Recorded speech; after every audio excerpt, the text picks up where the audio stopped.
भाभी तुम शिमला मिर्च हो। नीति ने कभी सोचा भी नहीं था कि अपनी स्कूल और कॉलेज में जितनी तारीफ़ें वो बटोरती है वो आज मिली तारीफ़ के आगे फीकी पड़ जाएगी। नीति और रोहन एक ही कॉलेज में पढ़ते थे और दोनों को एक दूसरे से प्यार हो गया। प्यार होना और फिर शादी होने में जो फैसला तय करना होता है वो इतना आसान नहीं होता।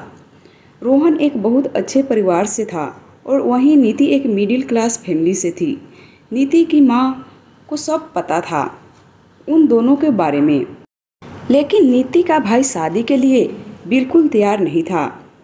रोहन के अमीर होने वाली बात सोचते ही नीति का भाई डर जाता था, क्योंकि उसने आसपास गरीब लड़कियों के घर उजड़ते हुए देखे थे। एक दिन ऐसा आया कि नीति के भाई ने शादी के लिए हामी भर दी, क्योंकि वो अपनी बहन के प्यार के खातिर और रोहन के अच्छे व्यवहार को देखते हुए उनके प्यार के आगे झुक गया। शादी हो गई, लेकिन नीति की सास शुरू से ही उससे खुश नहीं थी। नीति सिर्फ रोहन की पसंद बनकर रह गई। घर के काम बहुत अच्छे से करने के बावजूद नीति कभी भी अपनी सास को संतुष्ट नहीं कर पाई। नीति का एक बेटा हुआ और उस दिन पहली बार नीति को लगा कि शायद उसकी सासू माँ अब खुश है। घर में सब उस नन्ही जान के आसपास घूमते रहते, क्योंकि कहते हैं ना, नीति ने अपनी नौकरी दोबारा से ज्वाइन कर ली और वो घर का काम और ऑफिस का काम बखूबी संभालने लगी।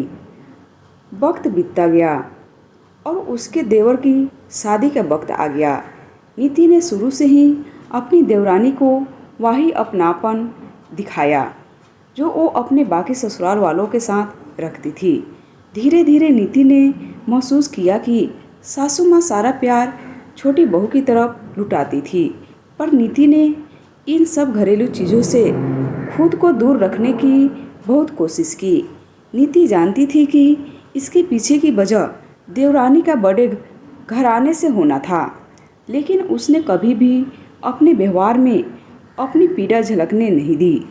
सासू माँ जब भी छोटी के साथ होती तो उसका बेटी की तरह ख्याल रखती, उसकी सेहत की भी चिंता करती, लेकिन जब भी नीति की बात आती तो वो यही सोचती कि ये तो छोटे घर से है, इससे क्या फ़र्क पड़ता है, काम ज़्यादा हो या कम।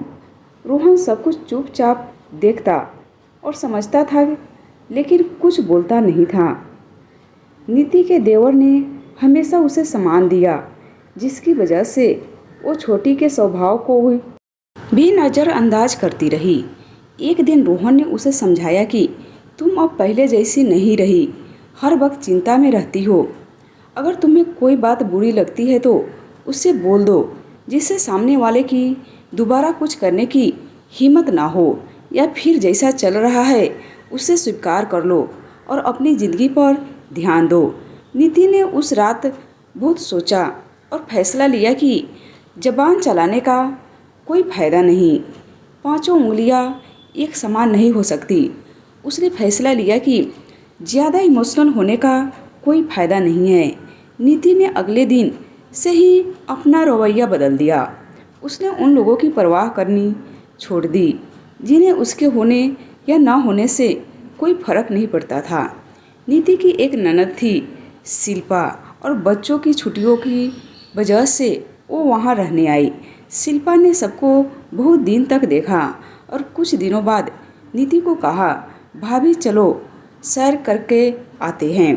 नीति ने फटाफट काम निपटाया और दोनों ननद भाभी चल पड़ी। रास्ते में शिल्पा ने कहा, भाभी मैं सब जानती हूँ कि क्या हो रहा है, लेकिन आपको एक बात बोलना चाहती हूँ कि आप शिमला मिर्च हो। जिस तरह शिमला मिर्च किसी भी चीज़ में पड़े तो उसका स्वाद बढ़ा देती है, उसी तरह आप भी इस फैमिली का स्वाद बढ़ा रहे हो। आपकी कदर चाहे किसी को हो या ना हो, पर मेरे दिल में आपके लिए हमेशा के लिए समान और बढ़ गया है। आशा करती हूँ कि आपको ये कहानी पसंद आई होगी। पसंद आई होगी तो लाइक, शेयर एंड सब्सक्राइब ज़रूर करें, और आपको इस पे क्या राय है हमें कमेंट में ज़रूर बताएं।